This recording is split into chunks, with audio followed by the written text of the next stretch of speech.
Buenos días, amados hermanos. Es un placer grande poder estar con ustedes y poder abrir este libro. Yo le decía al hermano Israel que yo quería comer unas pupusas salvadoreñas, quería oírle, ¿verdad? Pero me dice, no, pero mejor comer comida hondureña, me dice, ¿verdad? Sí, baleadas, me dice, ¿verdad? Bien, vamos a abrir la palabra del Señor. Quiero invitarles a que vayamos al libro de los Hechos, al capítulo 9. Capítulo 9 del libro de los Hechos.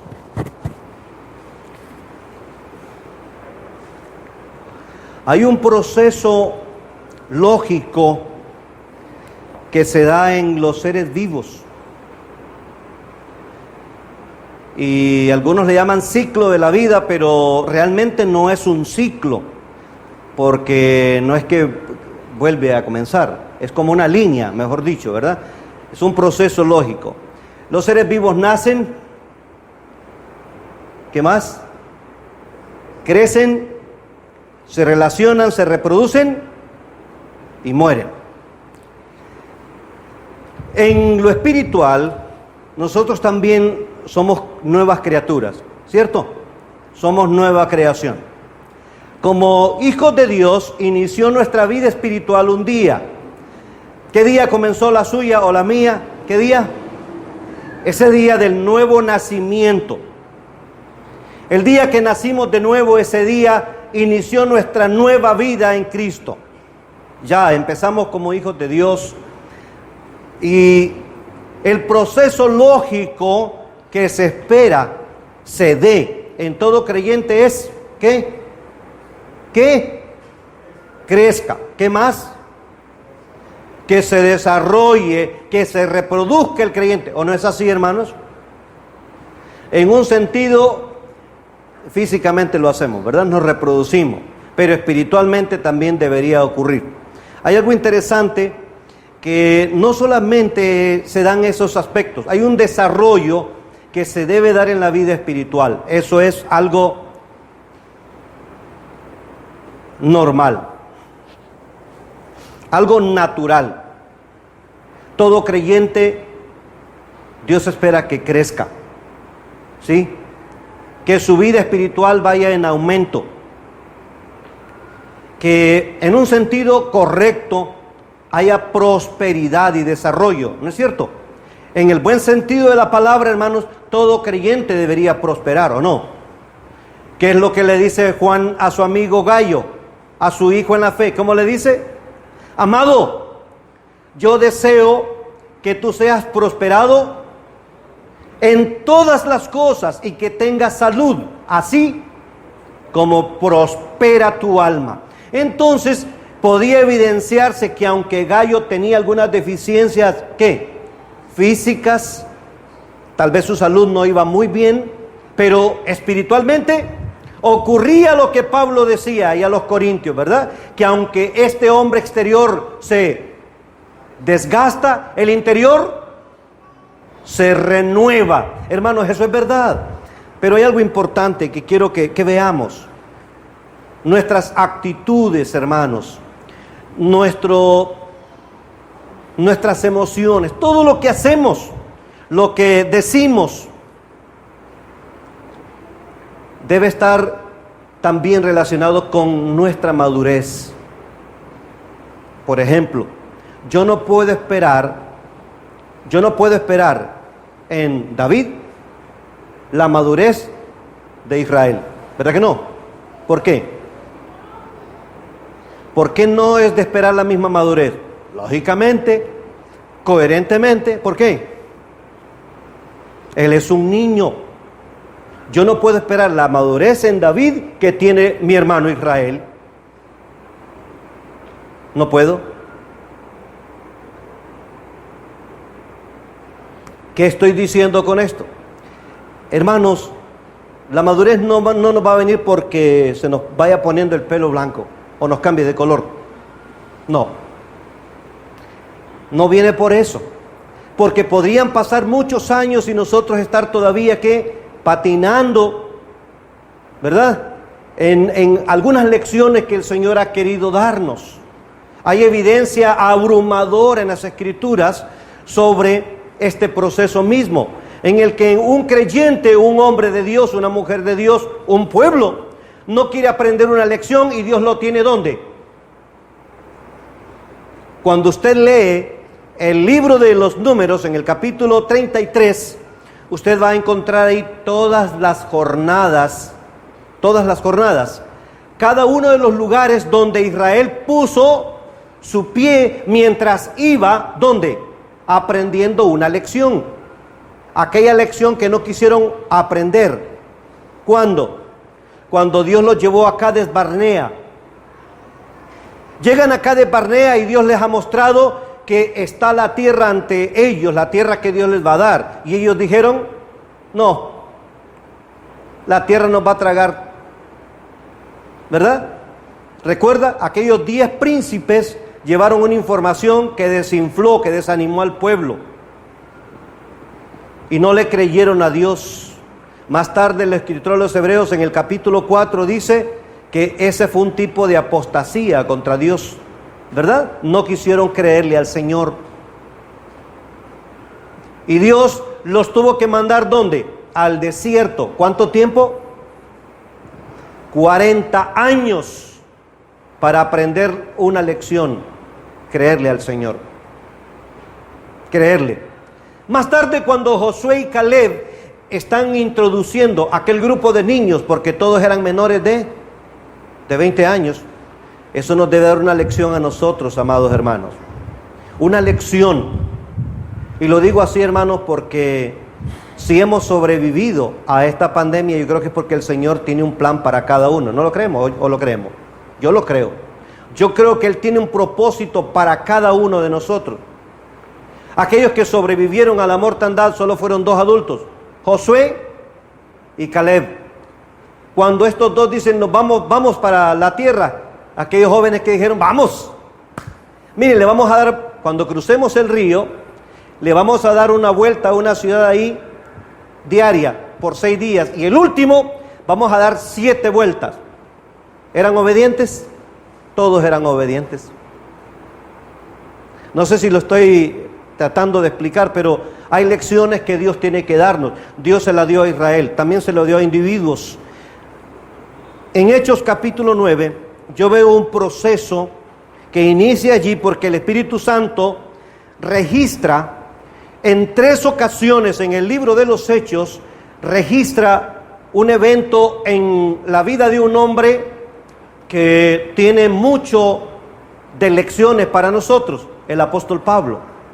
Lecciones, hermanos, que, y no es falsa humildad decir que yo encorvado no le hubiera amarrado ni soltado las sandalias a Pablo. Qué calidad de hombre, ¿verdad? Los que el Señor usó. Pablo, sí, aunque sus detractores dijeron muchas cosas de él con desprecio, Dios lo usó de manera poderosísima como ningún otro hombre en el Nuevo Testamento.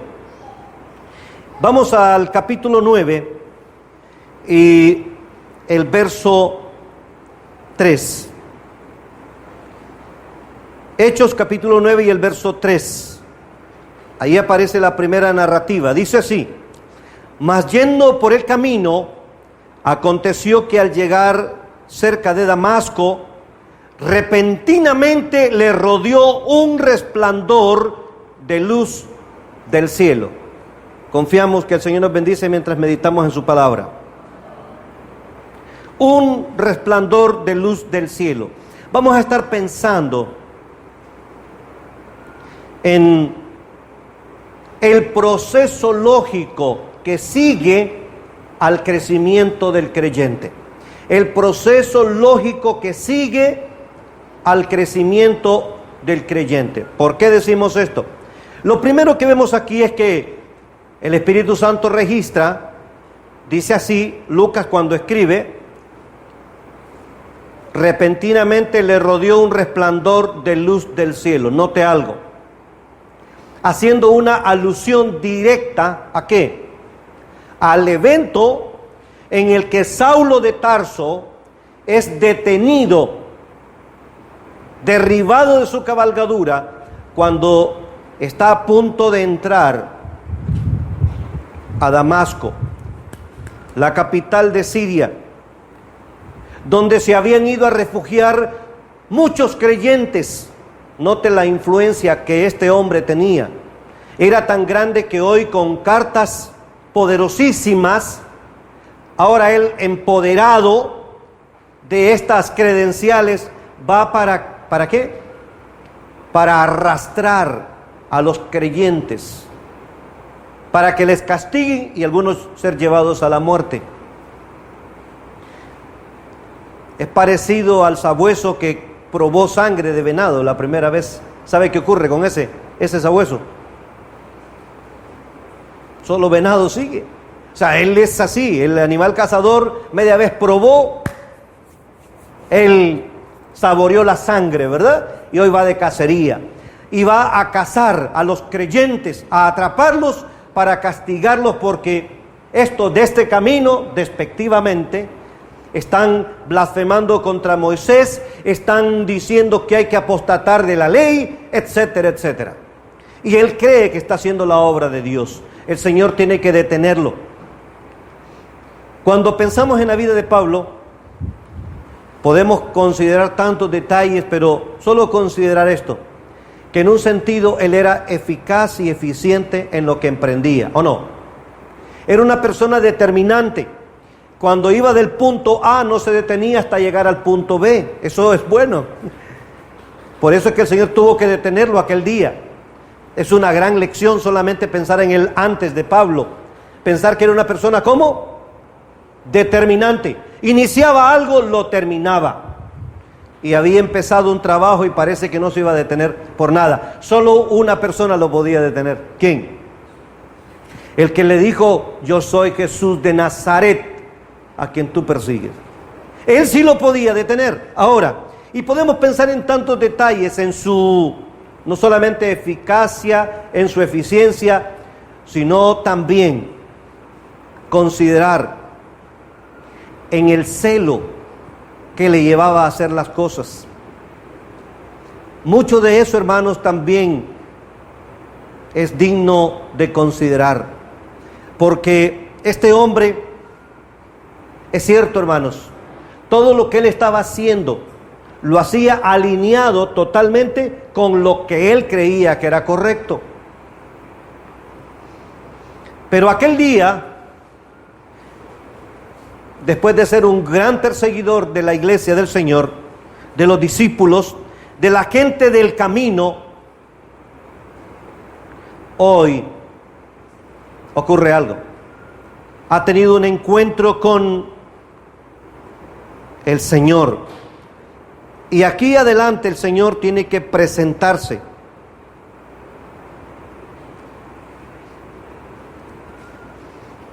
Le dice el Señor, versículo 5: yo soy Jesús. Yo soy Jesús. Atención a esa frase, por favor. Yo soy Jesús. En esta primera narrativa no aparece nada más. Yo soy Jesús. Vemos que Saulo ve un, ¿cómo lo dice? Resplandor de luz del cielo. Atención a esas dos frases. Resplandor de luz del cielo, yo soy Jesús. ¿Sabe? Hay algo interesante. Cuando este hombre se convierte, cuando tiene este encuentro personal con el Señor Jesús, es verdad, hermanos, no hay un conocimiento amplio sobre lo que es la cristología. ¿De acuerdo? Hay muchas cosas que él puede desconocer. Sí, es posible, y aquí entramos quizás especulando un poco, pero la Biblia dice que él era celoso de la ley, ¿no es cierto? Cuando él relata su conversión también y habla con los filipenses, les cuenta aquellas cosas que para él un día fueron, ¿qué dijo? Ganancia. Conocía mucho de la ley, la conocía muy bien. Era una persona versada, erudito en la temática de la ley. Pero lógicamente le pasaba, como él más tarde tiene que decirlo, tenían que el velo, no podían ver, tenían un velo puesto, no podían entender. Al leer Isaías 53, los judíos aplicaban eso ¿a quién? A Israel, al pueblo. Decían que el varón sufriente de Isaías 53 era Israel, que el siervo de Jehová era Israel. En ciertas partes sí, pero en otras partes era una mención directa al Mesías. Ahora, note esto, él podía desconocer muchos detalles, como le pasa a una persona que viene a Cristo. Viene una persona y recién se convierte. Casos raros. Conozco personas que han leído la Biblia 6 veces antes de convertirse, toda, de Génesis a Apocalipsis. Conozco una persona que la leyó 6 veces, toda la Biblia, antes de convertirse. Pero lógicamente no tienen la ayuda ¿de quién? Del Espíritu Santo. No la puede entender. Ahora esta persona se convierte, es verdad, hoy hay un gran conocimiento sobre muchos aspectos, pero ocurre algo. Este hombre desconocía mucho. Ahora ahí está la persona que se convierte, el creyente, y es posible que lo que tiene de conocimiento del Señor solo sea como un resplandor de luz del cielo. ¿O no? Sí. Pero ¿le ha alumbrado la luz? ¿Sí o no? Claro que sí. ¿Recuerda el Señor diciendo en Juan capítulo 8? Yo soy la luz del mundo. El que me sigue no andará en tinieblas, sino que tendrá la luz de la vida. Ya conoció la luz de la vida, es cierto. En la conversión la persona conoce la luz de la vida, la luz de la salvación. Más tarde Pablo habla de cómo el enemigo trata de entorpecer y de que las personas se olviden, ignoren, confundan el Evangelio, porque de esta manera, como lo dice allá en 2 Corintios 4:4, no les resplandezca la luz del Evangelio. Entonces muchas personas confundidas, y ocurre, hermanos, en algunos grupos que obligan a la persona a hacer un rito de los famosos ritos de conversión. Han oído hablar de eso, ¿verdad? Es peligroso que también nosotros caigamos en esos ritos de conversión, que le decimos a alguien pase adelante o levante la mano, o hay un montón, o haga una oración conmigo, etcétera, etcétera. Y de esta manera algunos solo dicen, bueno, pase al frente, y algunos lo pasan al frente, ¿verdad? Y no saben ni lo que están haciendo. Es peligroso entonces o producir ¿qué? Falsas conversiones, o en pocas palabras ¿qué? Abortos espirituales. Una persona que no ha nacido de nuevo. Lo que ocurre en Saulo de Tarso no es una falsa conversión. Todos estamos plenamente convencidos, creo yo, que este hombre se convirtió. ¿De acuerdo? ¿Sí? Se transformó de un perseguidor y enemigo en uno de los amigos más apreciados por los creyentes. En lugar de un perseguidor, un predicador prolijo, un predicador amante del pueblo de Dios, una persona que habló a los creyentes, como les dice a los tesalonicenses, como la nodriza que cuida con ternura a sus propios hijos. Hermanos, esto es, cuando usted observa el antes y después de este Pablo, usted va a notar que realmente se ha transformado, ¿o no? Un cambio radical. Un creyente genuino ha conocido la luz. Es posible que ahí pasa con el creyente recién convertido, ignora muchas cosas. Por eso es que hay que ayudar al creyente en esos días, ¿verdad? Ahí se convirtió una persona rápidamente, hay que ayudarle y afirmarle en la fe. Rápidamente hay que enseñarle el ABC de la vida cristiana, enseñarle a dar pasos firmes. ¿De qué manera este creyente puede avanzar en su vida espiritual? ¿Qué va a ocurrir? Bueno, ocurrirá que ese creyente va a crecer, empezará a echar, ¿qué? Si, hablando humanamente, músculos espirituales, aprenderá a alimentarse por su propia cuenta, ¿sí? Aprenderá a desarrollar sus defensas, ¿sí? Sus defensas espirituales, como Pablo tiene que decirle a los hermanos en Éfeso, para que ya no seáis niños fluctuantes, llevados por doquier, ¿qué dice? De vientos de doctrina, por estratagemas de hombres mentirosos, que para engañar emplean con astucia las artimañas del error. Entonces ese creyente que va creciendo no se lo van a llevar las sectas. No, ese creyente será afirmado en la fe, como lo dice Pablo a los Filipenses, la confirmación del Evangelio. Palabra que no le debemos tener miedo, ¿verdad, hermanos? Algunos le tienen miedo a la palabra confirmación, pero todo creyente debe ser confirmado en el Evangelio. ¿Qué es confirmar? Es solidificar, es cimentar, es poner raíz profunda del creyente para que cuando venga ese viento de doctrina no lo desarraigue. Ahí en esa carretera, la Troncal del Norte, ustedes lo saben, hay unos enormes árboles a la orilla de la calle y tienen unas grandes ramas que salen sobre encima de la troncal, ¿verdad? Enormes ramas gigantescas que cruzan hasta el otro lado de la calle. De seguro que para que esa rama se extienda tan extensa, ese árbol tiene en el otro lado, ¿qué tendrá? Unas anclas enormes, ¿de qué? De raíces. Está anclado al otro lado, está agarrado. Eso pasa con el creyente cuando va creciendo.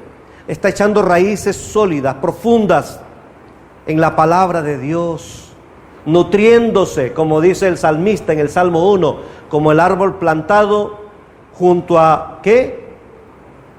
Junto a corrientes de aguas. Raíces profundas que se nutren. Ha conocido esa luz, pero cada día más quiere conocer más de este que ahora conoce como su Salvador. Vamos al capítulo 22. Estoy en el libro de los Hechos. 22, versículo 6.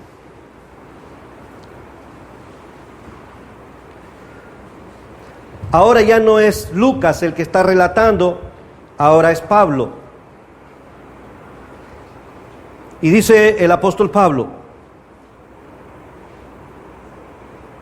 versículo 6, Hechos 22, 6. Pero aconteció que yendo yo, al llegar cerca de Damasco, como a mediodía, de repente me rodeó, como dice en su Biblia, mucha luz del cielo. ¿Es lo mismo, hermanos, que aparece antes? No, no es lo mismo. Leamos despacio. No es lo mismo. Como dice en 9:3, un resplandor de luz del cielo. ¿Qué ha cambiado hoy? No es lo mismo. Hoy hay un adverbio de cantidad, muestra algo allí. Ha cambiado. Note.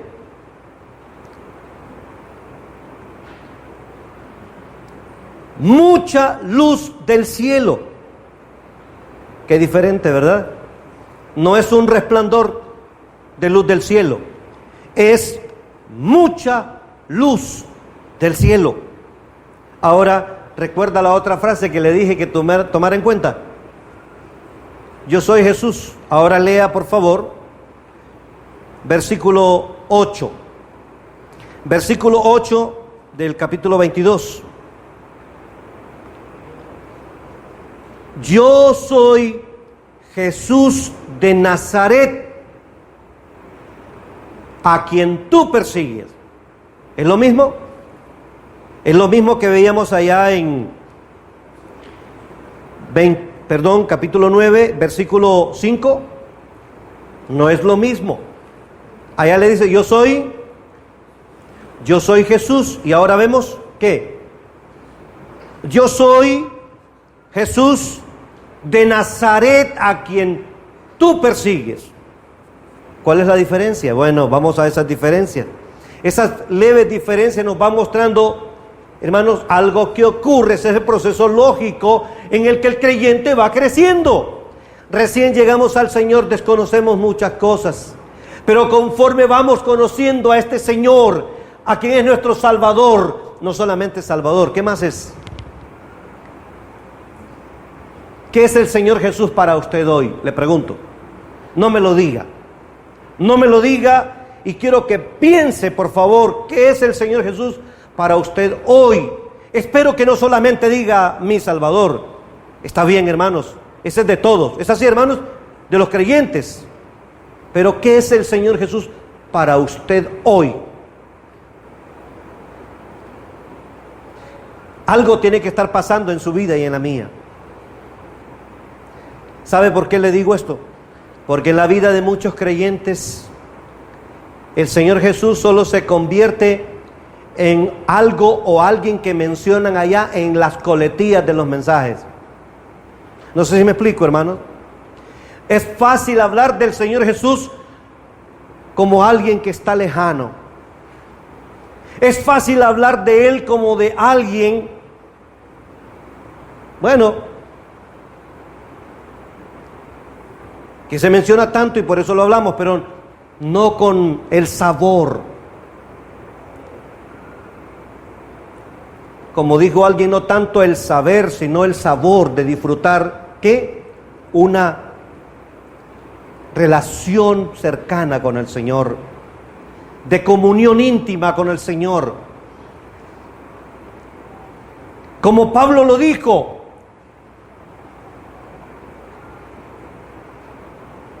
en el capítulo 27 de Hechos, cuando medio mundo se ha dado a morir, ya todos dicen, nos vamos a morir. El capitán, el patrón de la nave, o sea, todos los que están ahí como líderes, el mismo centurión, el encargado de los presos, se ha dado a morir, y un preso encadenado se para y les dice, ¿qué les dijo? Tened ánimo, comed. Esta noche ha estado conmigo el ángel del Dios de quien soy y a quien sirvo. Y me ha dicho, Pablo, no temas.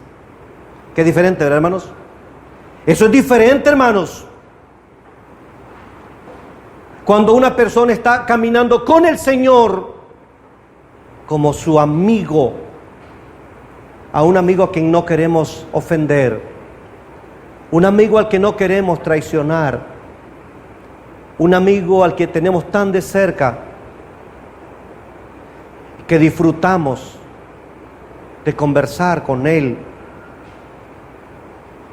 Hay un coro que cantamos allá, lo tenemos en un himnario de coros, el Cantar de Alegres, decimos nosotros, pero el autor es un mexicano, Manuel Bonilla. Él dice, mi Dios y yo andamos por el prado, amigos íntimos con mucho amor.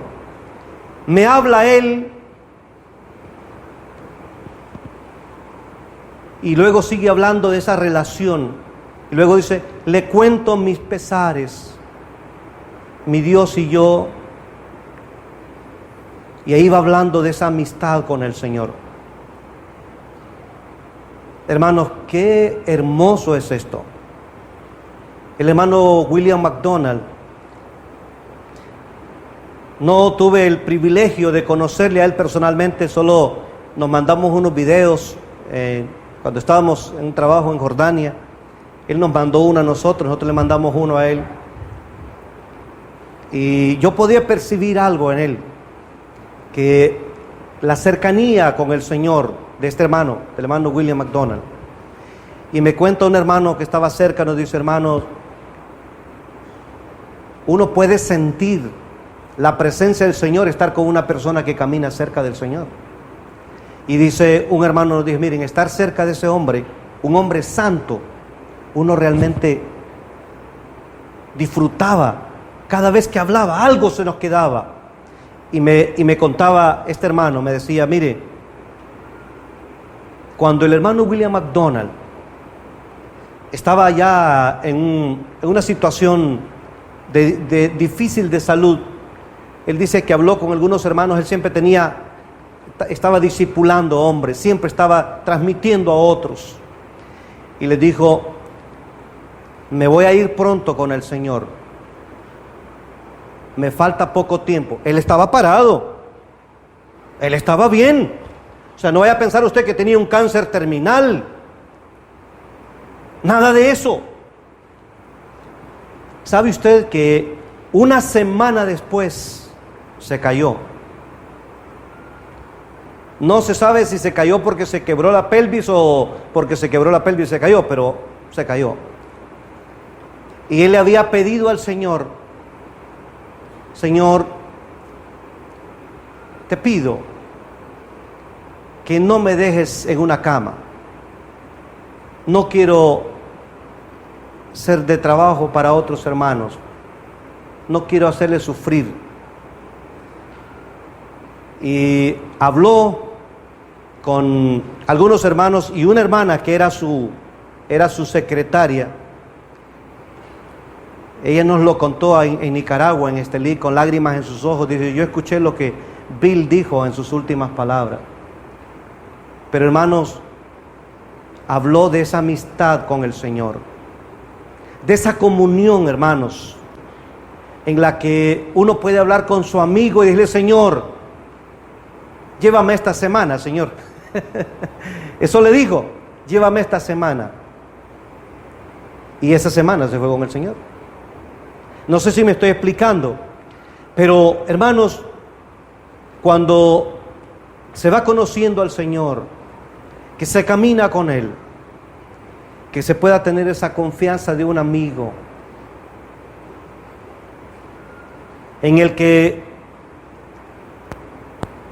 como dijera un hermano, nuestros sentimientos y nuestra voluntad cada día más y más se van pareciendo a los del Señor, que queremos ser como Él, que queremos agradarle a Él.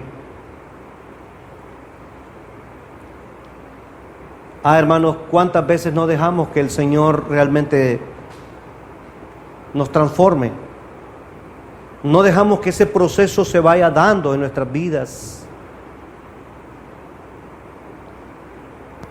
Una de las expresiones que dijera Isaías del Señor Jesús es que Él no quebraría la caña cascada ni apagaría el pábilo que humeare. ¿Cuántas veces nosotros no actuamos como el Señor?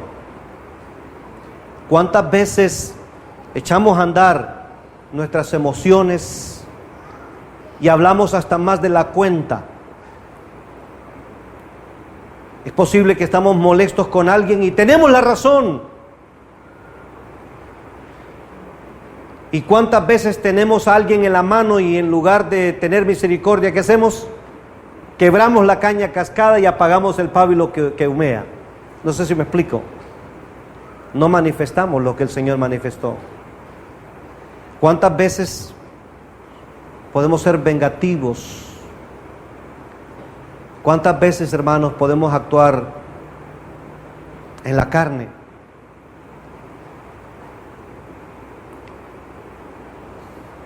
Cuando yo veo la vida de Pablo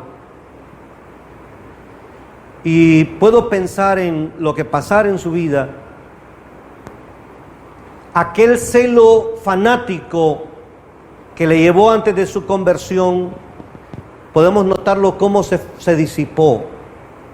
Cuando él está en la cárcel y escribe las cartas de la prisión, él dice: bueno, algunos predican a Cristo por envidia, Otros predican a Cristo por vanagloria. Pero ¿qué dijo él? Pero en esto me gozo y me gozaré aún. ¿Qué dijo él? Que Cristo es predicado, es anunciado. Yo no puedo ver celo fanático, sino un hombre equilibrado. ¿Lo nota usted? Alguien en quien el Señor ha trabajado, alguien a quien hoy ha aprendido, ha absorbido mucha luz. Ya no es un resplandor de luz del cielo. Hoy, cuando él habla de Cristo presentándose a él, ¿cómo dice él? Note algo, por favor, que muchas veces creemos que cuando leemos Hechos capítulo 9, que Lucas estaba allí en aquel momento. Recuerde que Lucas escribió lo que escuchó de Pablo, recuerda, ¿verdad? Lo que Pablo le dijo. Pero recuerda a hoy, cuando él va avanzando, hoy él va avanzando en su vida espiritual y hoy recuerda otros detalles.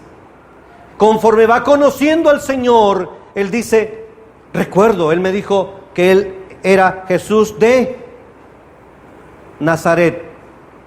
Hermanos, ¿qué significa eso? ¿Sabe usted que este es uno de los títulos, humanamente hablando, los más humillantes del Señor Jesús? Uno de los títulos más humillantes. ¿Sabe por qué? Porque Nazaret era el basurero de Israel. Por eso fue que Natanael dijo allá, ¿cómo dijo Natanael? Cuando le dijeron, hemos hallado al Mesías, a Jesús de Nazaret. ¿Qué dijo Natanael? De Nazaret puede salir algo bueno.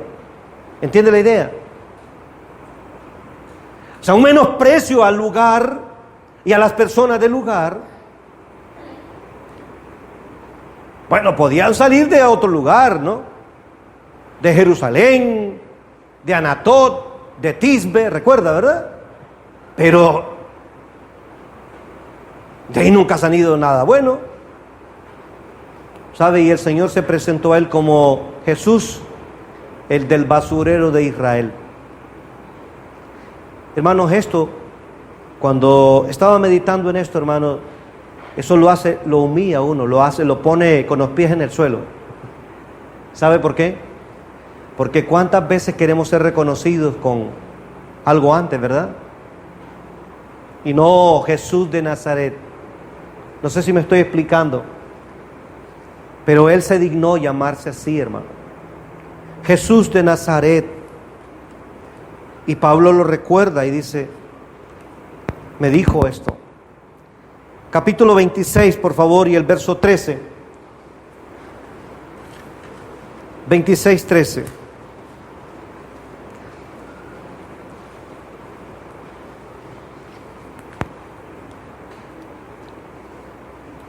Cuando a mediodía, oh rey, yendo por el camino, vi una luz del cielo que sobrepasaba el resplandor del sol, el cual me rodeó a mí y a los que iban conmigo. Y habiendo caído todos nosotros en tierra, oí una voz que me hablaba y decía en lengua hebrea. ¿Cómo es esto, hermano?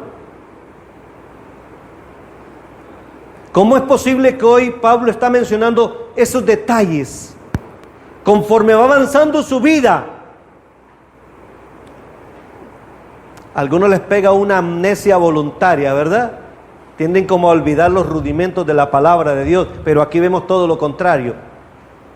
No vemos ese proceso de olvido, sino el proceso del recuerdo, presente, activo.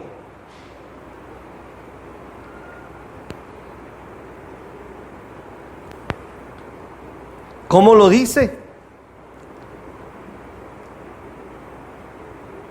¿Cómo dice? Luz del cielo que sobrepasaba el resplandor del sol.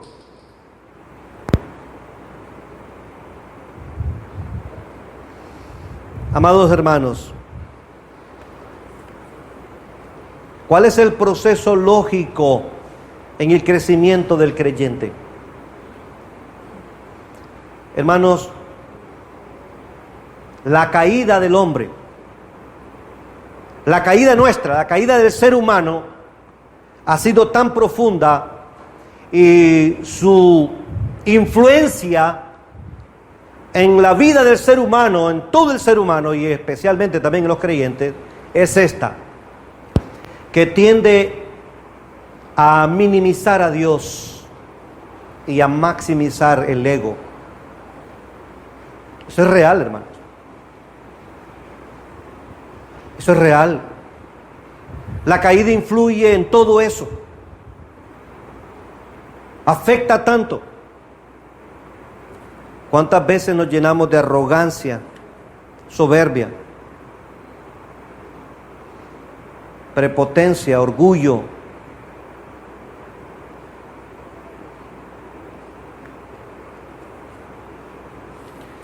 Una cosa sí es cierta, hermanos.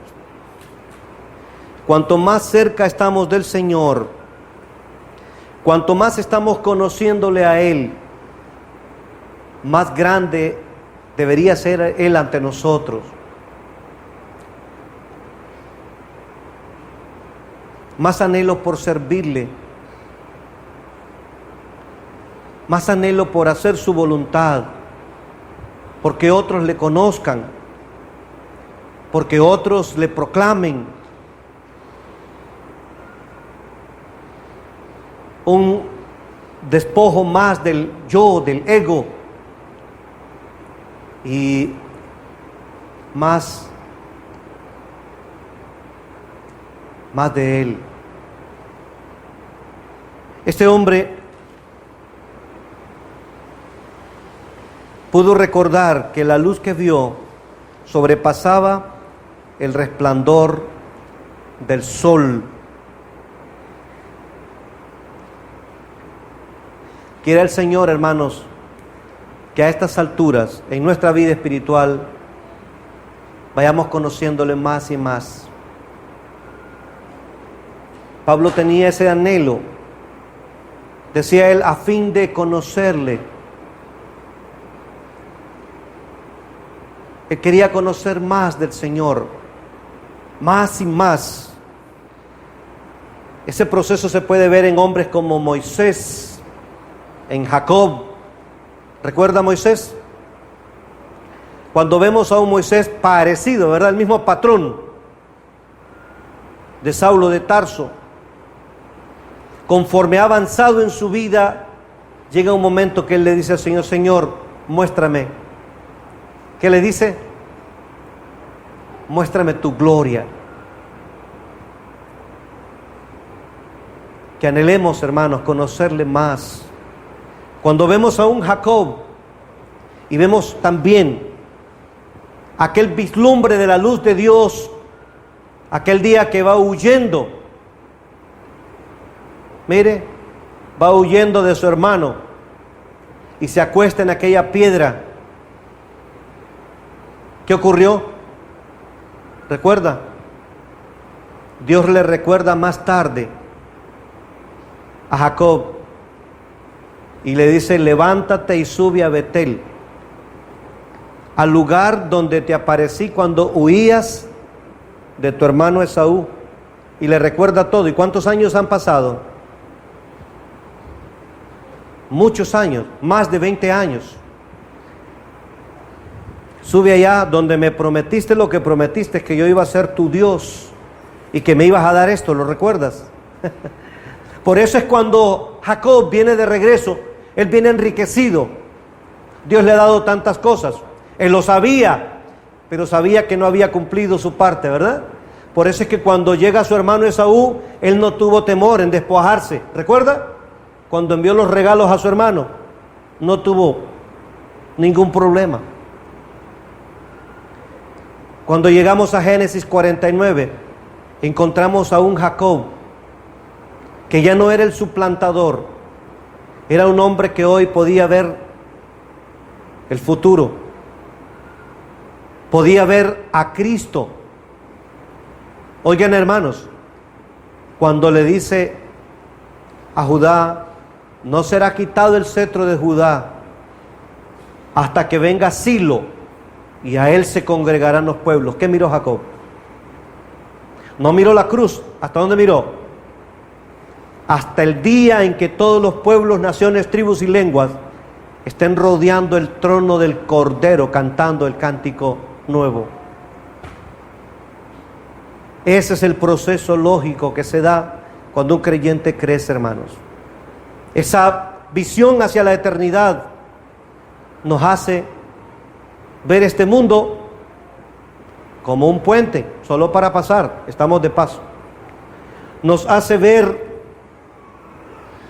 y nos hace poner los pies en el suelo, en el sentido correcto.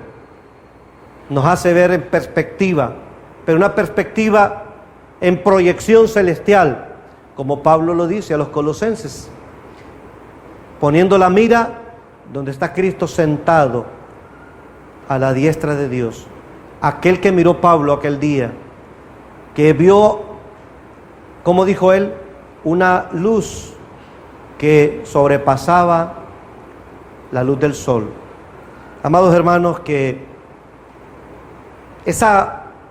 ese proceso se dé en nuestras vidas.